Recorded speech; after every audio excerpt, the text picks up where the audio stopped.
This is actually the same book that I based my previous mindfulness video off of. But we're going to be looking at chapter 3 today, because I think this one's a very important one. Oh well, I've not read it, but based off of the title, I think it's a good one to do for an ASMR video. It's about 15 pages, 14 pages, so it shouldn't be too bad. It's a little exercise. I can read, describe. If we can do the exercise in the video, then we'll do it too. Okay, are you ready? Remember to like, subscribe, join the Discord, you know the jazz. Buy me a coffee if you really want to, but I'm more of a tea guy myself. Anyways, let's get started. Switching off. In order to switch off mentally, it is vital to plan some time out, away from technological devices and the virtual world. If technology can be used mindfully or put aside for brief periods, you can benefit from the ripple effect of a digital detox. Your sleeping habits improve, you achieve a clearer, calmer mindset, and you can feel content in the present moment.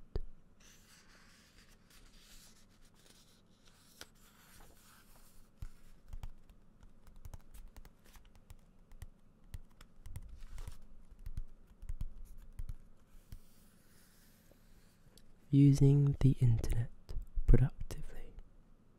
The internet has had a transformative impact on the world. On one level, it can inspire, motivate, connect, and teach, yet being too dependent on the online world can lead to addictive behavior, unhappiness, anxiety, and a decline in self-worth. It is possible to find a balance and use the internet productively and healthily. The need to be online. As our dependence on technology expands, it is impossible to withdraw from the virtual world. Universities and workplaces communicate with us online, so to remove yourself completely is not feasible. You can delete your social media accounts, but if all other students are using technology to connect and make social arrangements, withdrawing from social media could hinder your opportunities to make new friends. If we are able to use technology mindfully, we can begin to have a healthier relationship with it. Are you addicted? First, notice your own habits when using technology. Our mood is often affected by messages we read or posts we've seen. Do you feel rewarded when you receive a like for a selfie, group photo, or written post? Perhaps you feel a sense of satisfaction if you look at your phone and are greeted with a message or comment that helps suggest that you are liked. The pleasure we experience when we receive praise online can be likened to the happiness we feel when we complete a task or the satisfaction of achieving a personal goal. The use of the internet can similarly trigger the release of dopamine in the brain, a hormone that can make you feel good about yourself.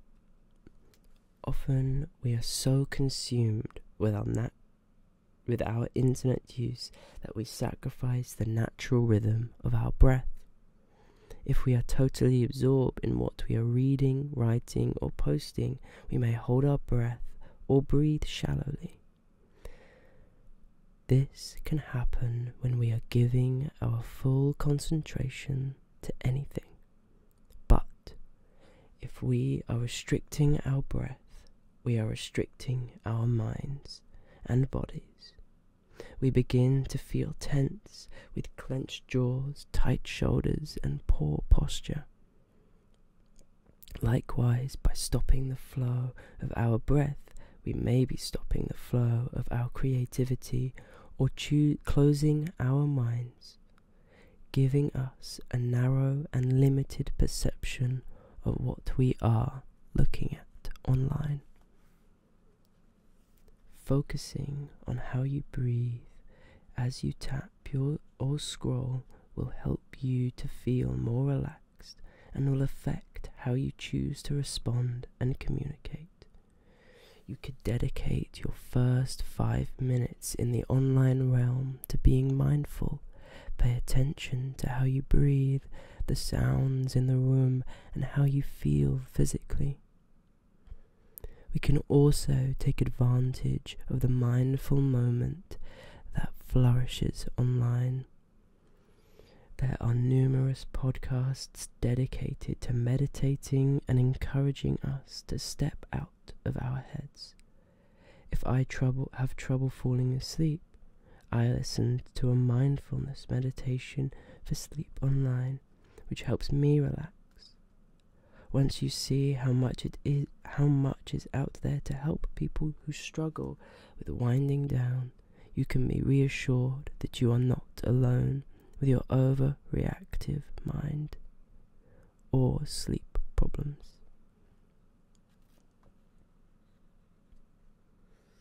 It's very true. I do very similar to the author. Recharging. You may or may not be an internet junkie. If you are, you may find that the desire to enter this computer-generated domain often occurs at night when you are cozy in bed. Making the decision to free yourself from the virtual world before you drift off will allow you to sleep better and work more effectively the following day. If you are constantly glued to If we are constantly glued to our phones with an urge to know instantaneously what's done what or who's done what, to respond to, upload, to write a meaningful post, our fingers tapping away, we are tuning out our sense of self with an attachment to the artificial environment that is hooked on appearance, positive perceptions, and numerous opinions. It is not surprising that we worry about the judgment of others. Being online can be tiring and all-consuming. With bright screens buzzing and everything a simple click or swipe away, it's so easy to have our eyes fixated downwards and to detach ourselves from the here and now. Even at night, our phones are there, close to our faces, and blocking out what we feel in the present moment. It is normal to feel jealous, overwhelmed and overtired when we are constantly looking at past events and future goals. If we just take a moment to stop, put our phones down, and focus on the simple inhalation and exhalation of our breath. Momentarily, our racing thoughts are silenced, and the world that seems so vast seems slightly closer.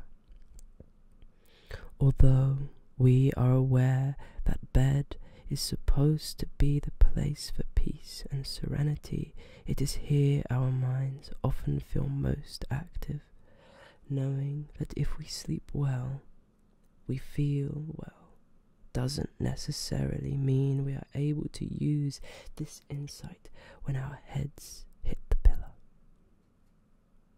Try switching off all your devices and practice this 20-minute mindful meditation at night so you can learn to wind down and experience a good night's sleep.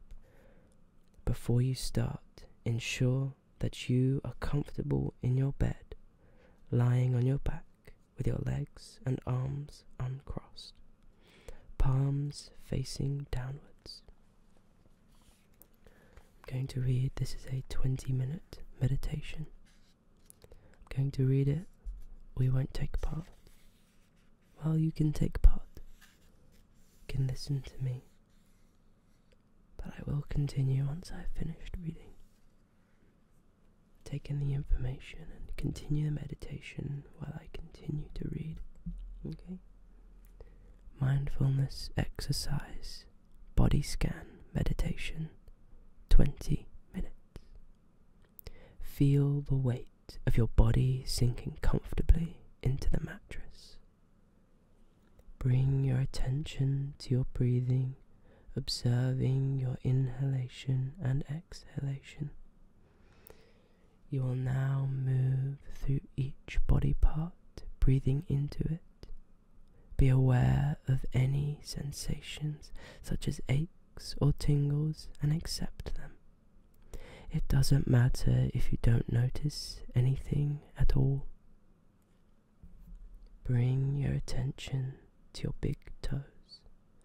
Move your attention to each other toe and then to your feet. Focus on the lower part of your legs, your knees and thighs. Become aware of your pelvis, hips and buttocks, and the organs in between. Imagine you are filling these parts with replenishing oxygen. Move to the stomach and lower back. Feel the contact of your lower back on the mattress. Take a few moments to notice the sensation in your stomach as you breathe in and out. Feeling it expand and deflate. Bring your attention to your chest and upper back. Focus on both arms. Become aware of the palms, then your fingertips. Move this awareness up your arms to your shoulders. Then focus on your neck. Is there tension here? Feel the back of the neck relax into your pillow. Let it sink. Move your attention to your jaw, noticing if it is clenched. Part your lips slightly. Feel your tongue resting in your mouth. Pay attention to the back of your head, letting it feel heavy on your pillow. Bring your awareness to the top of your head. Imagine all of the tension in your head draining down through your body into the ground. Focus on your whole body, breathing for a few minutes.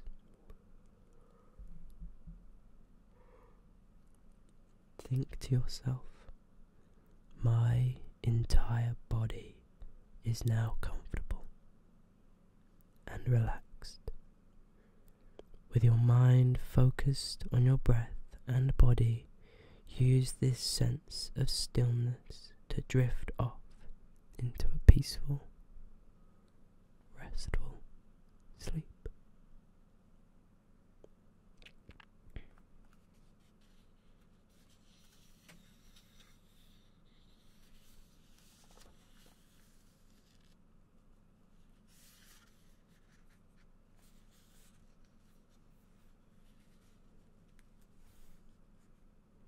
I considered my social media use to be normal. While watching TV, waiting for someone, or feeling slightly bored, I would scroll my newsfeed on social media. I might like a picture of a close friend or yearn to be on the tropical island that an acquaintance was visiting.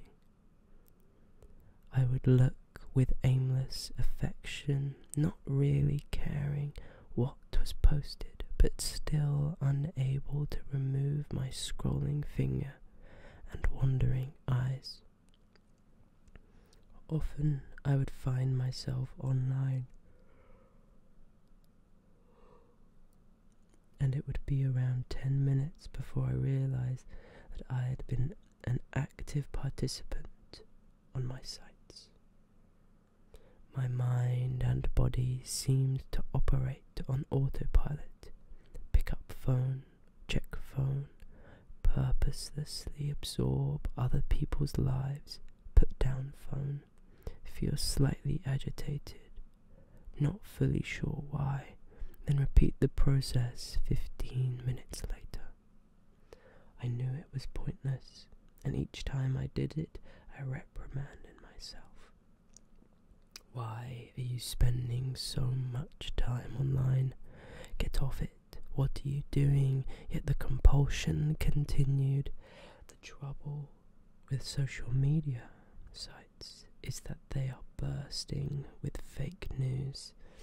Most people seem to be happy, attractive, fulfilled, and living life to the full. We rarely receive an honest glimpse into the loneliness, heartache, pain, and true suffering of life. We may occasionally read a morbid post, but overall, people want to show off online and accept an ego boost from the filtered pictures and comments. Admittedly, I wasn't ever an avid photo pusher, but if I was going to upload an image of myself, I made sure I looked eye-catching, slender, and content. Most of the pictures displayed me on holiday, sunning it up with a cocktail in hand and a smile from ear to ear. I wasn't one to post a bedhead, early morning grumpy shot with a caption, "Coffee most needed." I showed the world the best aspects of my life, and I felt a sense of triumph when I received numerous likes or a complimentary comment. However, my online attachment changed when my best friend was thrown a curveball. When my friend was in hospital with a life-threatening illness, I no longer had any wish to read, write, post, comment, or browse my social media networks. I was finding it hard to connect and function in the real world, let alone a world that glowed with an untouchable, blissful lives. It didn't seem fair that my friend, who is so innocent, considerate, and kind, could be struck with such misfortune. I felt annoyed, envious, and resentful when I saw posts of other people having nights out. It felt like a constant reminder of how life should be and how far from me it was. I decided it would be best to remove myself from social media. A year later, my friend is better, and we are no longer drained by days spent in hospital. Still, I remain absent online. If I were to reconnect, I would no longer feel a surge of comparison, jealousy, or distress, or an obligation to keep up with my virtual friends. I no longer obsessively and pointlessly roam online, as this allows me to feel more connected in the present moment.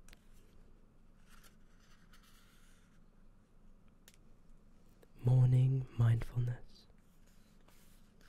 Avoiding the rush to our devices as soon as our eyes open can help us feel more refreshed and stop us from feeling dazed before the day has even started. Take a moment to be present and recognize that you are thinking and feeling. It can help you achieve a stronger sense of self and a calmer outlook. This is a short meditation that you can do when you wake up. A A short, achievable meditation to start every morning can have a positive impact on how you feel and focus for the rest of the day.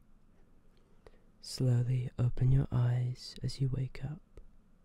Make a conscious effort not to rush to your phone or to rise too quickly out of bed. Notice how your body feels lying on your mattress. Stay in this position for a moment, appreciating the comfort and security of your bed. Begin to pay attention to the gentle rise and fall of your breath. Notice the morning light in your room and listen to any surrounding noises. Take a moment to stretch your body from head to toe. Slowly rise to a seated position and for a moment focus your attention on sitting and breathing. With this calm, slow, and mindfulness awakening, you should set the intention to continue the day in this manner, moving, thinking, and acting with consideration of yourself and others.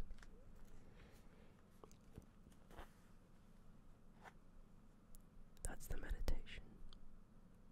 When you wake up, pay attention to the flow of your breath and the sights and sounds in and around your room. Stretch with full intention and smile for a few seconds, starting the day with a smile, even if you have to force yourself, can help you adopt an optimistic attitude. If and when you reach for your device, use the opportunity for a moment of mindfulness. Try tapping in your passwords with complete deliberation or focusing on the rhythm of your breath as you read your messages, daily news or feeds. Improving focus. It's hard not to procrastinate with your rectangular friend vibrating on the table. It may be tempting to go for an immediate hit of online gaming or Snapchatting rather than face up to the pressures of your workload. But clearing your mind and improving your focus might be easier than you think. To be mindful is to be aware of thoughts and feelings, noticing that they come and go like the carriages of a moving train. Taking a moment to acknowledge and accept what you are thinking and feeling rather than deferring your attention to a screen has been proven to help with focus and clarity of mind. If you are fully aware in the present moment, the temptation to be distracted will decrease, and with a more focused mentality, your ability to study and to make decisions can be drastically improved. Allow yourself a few moments in which you to feel anchored in the present moment, and you will be better able to absorb and understand the information needed for your studies. Focus doesn't always have to be about the attention given to academic work, but also the focus we give to our friends, family, and even ourselves. How many meals have you had with those close to you, only to find that within minutes the phones are out? You are no longer making eye contact, but your heads are down, and those at the table are no longer there, but are engrossed in their own virtual worlds. It's fascinating how quickly we can be collectively transported away from our present company. Sometimes it can be like a Mexican wave of technological use. Once one person gets their gadget, everyone follows suit. The unified decision not to talk may feel briefly comfortable, but in the long term we are losing opportunities to form meaningful and strong bonds. Perhaps next time you meet a friend for a coffee or have a family meal, make a joint decision to put phones to one side, to talk and to give full attention to listening, or even at points to sit in silence without the distraction of your digital companions.